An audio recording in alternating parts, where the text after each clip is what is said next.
हाय जम्मू। आज हम आ चुके हैं एक ऐसी पर्सनालिटी के पास जो जम्मू में एक जाना माना नाम है, जिनका ताल्लुकात आर्ट से है। ये एक थिएटर आर्टिस्ट भी हैं। थिएटर आर्टिस्ट होने के साथ साथ ये कार्टूनिस्ट भी हैं, जो कि अपनी इमेजिनेशन को, अपनी क्रिएटिविटी को कार्टूनों के द्वारा हम लोगों के सामने लाते हैं। तो मैं वेलकम करता हूं राज भगत सर का अपने चैनल विभूतिज लर्निंग सेंटर में। आज welcome sir. Thank you so much. Thank you so much. Sir, मैं आपसे पूछना चाहता हूं, जिस तरह अगर हम पंजाब की थिएटर इंडस्ट्री की बात करें या फिर बॉलीवुड की बात करें या रीजनल थिएटर इंडस्ट्री की अलग अलग स्टेट्स की बात करें, जम्मू में क्या किस चीज़ का कभी कमी है, किस चीज़ में अभी ज़रूरत है, किस चीज़ में काम करने की और ज़रूरत है, ताकि हम अपना लेवल जो है इस मुकाम तक लेके आएँ। सराज, देखिए, मैं ये बताना चाहूँगा कि जम्मू में प्लेटफॉर्म की ही कमी है। जो मेन रीज़न है कि यहाँ पे जो टैलेंट होने के बावजूद भी उनको काम नहीं मिल पाता। बड़े सारे ऐसे मेरे फ्रेंड्स हैं, आर्टिस्ट हैं, जिनको जानता हूँ, जिन्होंने पूरी उम्र दे दी है यहाँ काम करते हुए, लेकिन फिर भी मतलब जो उस लेवल की पहचान होनी चाहिए थी वो उनको नहीं मिली। गुमशुदा आर्टिस्ट रह के वो चले गए। तो इसका यही मेन रीज़न है कि यहाँ पे एक तो इंडस्ट्री नहीं है, कोई फिल्म इंडस्ट्री नहीं है। जैसे होता है ना पर्टिकुलर, जैसे आपने नाम लिया लॉलीवुड, बॉलीवुड और ये पंजाबी फिल्म इंडस्ट्री, तो जम्मू में ऐसी कोई फिल्म इंडस्ट्री अगर तो लॉन्च हो ना, कोई प्रोडक्शन हाउसेज हो, तो वो उनके थ्रू उनको काम मिल सकता है। तो थिएटर एक आर्टिस्ट है, वो अपने अंदर के आर्टिस्ट को ज़िंदा रखने के लिए तो वो थिएटर करता है। वो भी साल में कभी एक बार, जैसे एनुअल ड्रामा फेस्टिवल्स होते हैं तो उसमें हिस्सा लेते हैं, मैं भी लेता हूँ कभी कभी। तो इसके अलावा कभी कोई प्राइवेट प्रोडक्शन हाउसेज हैं, वो अगर कोई सीरियल बनाते हैं तो उसमें काम मिलता है। लेकिन रेगुलर बेसिस पे प्रोडक्शन हाउसेज हों, कुछ ऐसी फिल्म इंडस्ट्री हो जहाँ की टैलेंट को बढ़ावा मिल सके, उनको काम मिल सके, ताकि उनकी पहचान हो, जो उनका आर्ट है वो लोगों तक पहुँचे, तो उसके लिए प्लेटफॉर्म होना बहुत ज़रूरी है। तो उसको हम यहीं पे लैक करते हैं कि फिल्म इंडस्ट्री नहीं है यहाँ पे। यही एक बड़ा रीज़न है मेरे हिसाब से। ओके, यहाँ पे फिल्म इंडस्ट्री का जो है डेवलपमेंट एट द वर्ज है, और हो सकता है आने वाले टाइम में हम उस मुकाम को ज़रूर हासिल करें। ज़रूर करेंगे। मुझे ऐसा लगता है कि अब बड़ी सारी चीज़ें शुरू हो गई हैं। कुछ ऐसे हैं यहाँ पे प्रोडक्शन हाउसेज जो इस चीज़ पे काम कर रहे हैं। मतलब ये 2-3 मूवीज़ बनी है पीछे। गीटियाँ आपने नाम सुना होगा, माँ नील मिलदी डोगरी मूवी थी, लकीर। तो बड़े सारे ऐसे प्रोडक्शन हाउसेज हैं जो काम कर रहे हैं, लेकिन फिर भी ये टाइम तो लगेगा इस चीज़ में, लेकिन आने वाले समय ये सब चीज़ें होंगी, आई एम श्योर। और अभी रिसेंटली शायद अगर आपने न्यूज़ सुनी होगी, ये जम्मू फिल्म पॉलिसी को लेके भी गवर्नर ने अभी कुछ दिन 4 दिन पहले की शायद बात है, ये लॉन्च हुआ है। तो होपफुली अगर मुंबई से यहाँ लोग आते हैं, प्रोडक्शन हाउसेज यहाँ भी काम करेंगे, इन्वेस्टमेंट करेंगे अपने पैसे की, तो जो जम्मू के आर्टिस्ट हैं उनको भी काम मिलेगा, उनको मौका मिलेगा। तो बिल्कुल मौका मिलेगा। मुझे उम्मीद है कि यहाँ आने वाले 2-3 सालों में ये सब चीज़ें होंगी, होपफुली। सर, जैसा कि हम सब जानते हैं कि आप एक आर्टिस्ट हैं, आप आर्ट से अपना राब्ता रखते हैं, तो मैं जानना चाहता हूं कि आपके लिए आर्ट क्या है? मेरे लिए आर्ट तो एक मेडिटेशन की तरह है, पूजा है, समझ लो। कि जैसे मान लो मैं बहुत स्ट्रेस में होता हूँ, कभी कभी होता है ना, इंसान फेड अप हो जाता है बड़ी सारी चीज़ों से, तो जब आप आर्ट करते हैं तो आपको एक सुकून मिलता है, एक अंदर से एक शांति का, मतलब जैसे आप बोल सकते हो कि जैसे आप मेडिटेशन करते हो आधा घंटा, तो आपका मन एकदम शांत हो जाता है। तो आर्ट करने के बाद मुझे वही फीलिंग आती है। तो मेरे लिए तो ये पूजा है।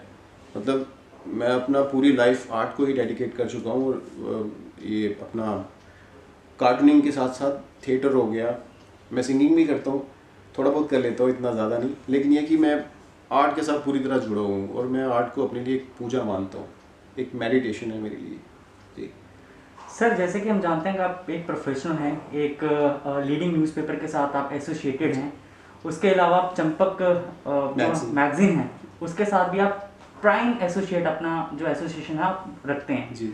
तो आप किस तरह अपना प्रोफेशनल लाइफ और जो अपना हॉबी है, इसमें कैसे एक इक्विलिब्रियम आप मेंटेन करते हैं? बस टाइम निकालना पड़ता है, कई बार चीज़ें मैनेज करनी पड़ती हैं। जैसे मैं आपको बताना चाहूँगा, मेरा अभी मार्च में शूट था, एक हमने सीरियल का शूट किया डीडी किसान के लिए। होपफुली शायद मे बी नेक्स्ट मंथ वो लॉन्च हो जाए सीरियल। तो अब क्या था कि मैं जैसे जॉब करता हूँ, आपने नाम लिया चंपक मैगजीन का, तो उसका भी बीच में मुझे प्रोजेक्ट्स आते थे। तो क्या होता था, जैसे मेरा शूट चल रहा है, तो शूट खत्म होने के बाद मैं उसी कॉस्ट्यूम में साथ में अपना टैब रखता था और अपना कार्टून भी बनाता था। तो बीच में कभी जैसे मान लो मेरा आज शूट नहीं है तो मैं फ्री हूँ, तो वो जो सामने मुझे सीनरीज दिखती थी, कई बार वो गांव के विलेजर्स रहते थे, तो मैं उनको भी ड्रॉ कर लेता था। तो अपने प्रोफेशन के साथ साथ अपने शौक को भी साथ साथ आपको मैनेज करना पड़ता है, खुद के लिए टाइम निकालना पड़ता है। कई लोग ऐसे होते हैं जो मतलब जिनको बचपन में बहुत ज़्यादा आर्ट का शौक था, इवन कि मेरे फादर को बहुत ज़्यादा ड्राइंग का शौक था। मैं बताना चाहूँगा मुझे उनसे ये आर्ट का ये गिफ्ट मिला है, समझ लो भगवान ने मुझे दिया है। और मैं चाहूँगा कि आपको ये बताऊँ कि मेरे फादर भी बड़े अच्छे आर्टिस्ट थे, लेकिन वही टाइम जब धीरे धीरे वो इंसान अपनी जिम्मेदारी में फंसा जाता है तो वो चीज़ें पीछे छूट जाती हैं। तो मैं हमेशा ये बात कहता हूँ कि जो भी आपका टैलेंट है, जो भी आपका पैशन है, उसे छोड़ो मत। आपको जब भी टाइम मिलता है, आप चाहे आप किसी भी जॉब में हो, लेकिन अगर आपको सिंगिंग का शौक है तो आधा घंटा ही सही कोई 2 गाने ज़रूर गुनगुना लो। अगर आपको एक्टिंग का शौक है तो मिरर के सामने खड़े होकर कुछ 2 डायलॉग्स बोल लो। और आजकल तो कितने सारे प्लेटफॉर्म्स हैं, आप सिंगिंग करो और यूट्यूब पे डाल दो, व्हाट्सएप पे शेयर करो, लोग आपका टैलेंट देखते हैं। तो ये है कि बैलेंस आपको खुद ही बनाना पड़ेगा उस चीज़ में कि आप अपनी प्रोफेशनल लाइफ के साथ साथ अपनी आर्ट को भी साथ लेके चलें। जी सर, इस बात का मुझे बिल्कुल भी इल्म नहीं था कि आप गाना भी गाते हैं। ये अभी आपने हमारी जो गुफ्तगू हो रही है जी, इसमें आपने बताया कि आप गाना भी गाते हैं। तो मैं चाहूँगा जो ये हमारी ऑडियंस देख रहे हैं इनके लिए कुछ लाइनें सर, कुछ लाइनें प्लीज सर। एक्चुअली मैं इतना प्रोफेशनल सिंगर नहीं हूँ, मैं सच बताऊँ आपको, बस ऐसे ही गुनगुना लेता हूँ। तो मैं क्या सुनाऊँ, चलो 2 लाइन सुना देता हूँ, बट मैं अगेन कहना चाहूँगा मैं प्रोफेशनल सिंगर नहीं हूँ, बस शौकिया गाता हूँ। ओके।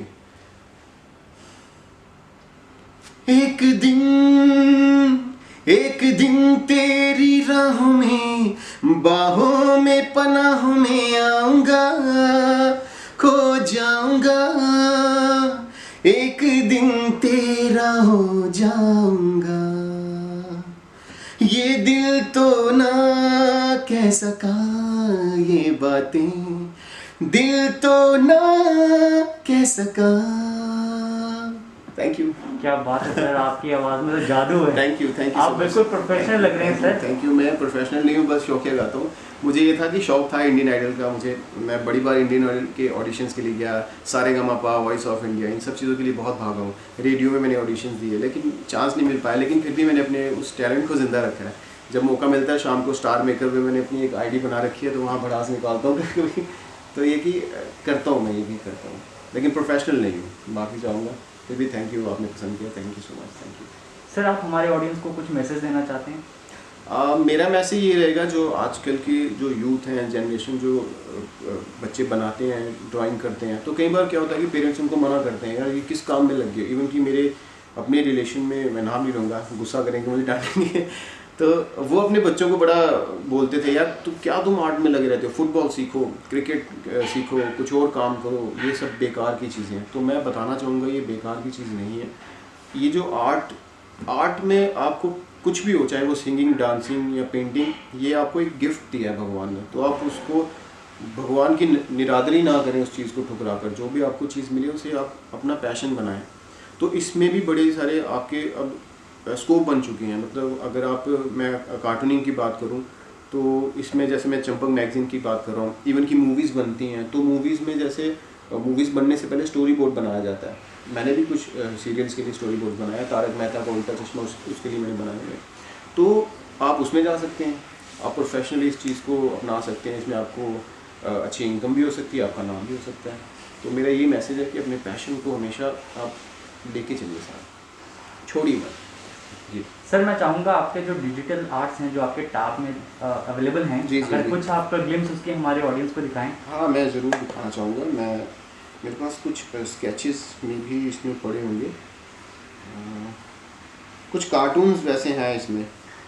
जैसे ये एक कार्टून है, ये दफ़ा 370 जब तोड़ी गई थी, तो उसके लेके ये महबूबा मुफ्ती और अपने रविंद्र रैना जी दोनों की बहुत बहसबाजी हुई थी। तो मैंने उस पर दिखाया, जैसे वो रूस्टर्स मुर्गे लड़ते हैं ना केंचुए के लिए, तो वो ये उस पे बनाया हुआ है। इसमें ये कि कार्टून्स में हमें एक चीज़ का हमेशा ध्यान रखना है कि जैसे हम किसी के सेंटिमेंट्स को हर्ट ना करें, किसी धर्म को लेके ना बनाएं। कि लोगों को होता है ना कि अपने किसी के धर्म पे आप बना दो तो इस पर बहुत ज़्यादा बवाल भी मच सकता है, तो हमें वो चीज़ों का ध्यान रखना है। कार्टून एक ह्यूमरस चीज़ है, तो आप इसको फ़न के तरीके से लें ताकि जो सामने वाला देखने वाला उसको हंसी आए। जैसे मैंने ये कार्टून बनाया, तो अगर रविंद्र रैना जी ने ये देखा होगा तो उनको हंसी आएगी। तो ये ना हो कि किसी को हर्ट कर जाए, वो गुस्सा कर जाए, वो चीज़ नहीं होनी चाहिए। इसमें मेरा एक स्केच भी होंगे, इसमें कुछ मैंने बनाए थे। जैसे ये मुंबई कमिश्नर उनका एक बनाया था मैंने डिजिटल में।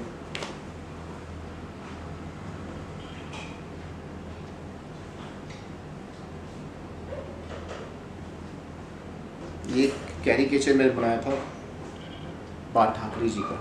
ये जब उनकी पीछे एक कंपटीशन हुआ था, एक मतलब वो नेशनल लेवल पे था, तो उसमें कैरिकेचर्स ही बनाने थे पर्टिकुलर, तो मैंने ये बाल ठाकरे जी का बनाया था। तो बहुत सारे हैं इसमें और भी, तो मुझे ढूंढने पड़ रहे हैं। मैं अगेन मैं माफ़ी चाहूँगा। ये विराट कोहली, ये क्या बात है सर। ये विराट कोहली का मैंने पोर्ट्रेट बनाया था, ये डिजिटल में ही बना हुआ है। तो मैं इसके अलावा शीट पे भी काम करता हूँ, बट आजकल टाइम की नीड है कि डिजिटल वर्क भी होना चाहिए। तो डिजिटल आर्ट का दौर है, फ़ोटोशॉप, बड़े सारे सॉफ्टवेयर हैं जिस पे आजकल स्टूडेंट्स काम कर रहे हैं। तो मैं भी ये चीज़ें अपना ली हैं क्योंकि टाइम की नीड है। तो आप शीट पे जो काम करते हैं वो तो करिए, लेकिन टाइम के साथ साथ अगर चलना तो आपको डिजिटल आर्ट भी आना चाहिए। हाँ। जी राज सर, मैं खुशनसीब हूँ कि मैं जम्मू से हूँ और आप जैसे पर्सनालिटी हमारे जम्मू Thank से you, बिलोंग thank you, करती thank हैं। ऊपर वाला भी किसी किसी को ऐसी बख्श देता है और आप खुशकिस्मत है कि उन्होंने आपको इस बख्श से नवाजा है। Thank you sir, thank you. और ये थे हमारे हरफन मौला राज भगत जी। ऐसी वीडियोस मैं आपके सामने लाता रहूँगा। We are actively available on Facebook, YouTube and Instagram. Keep liking, sharing and commenting our channel. So stay tuned, stay blessed and stay connected. Thank you.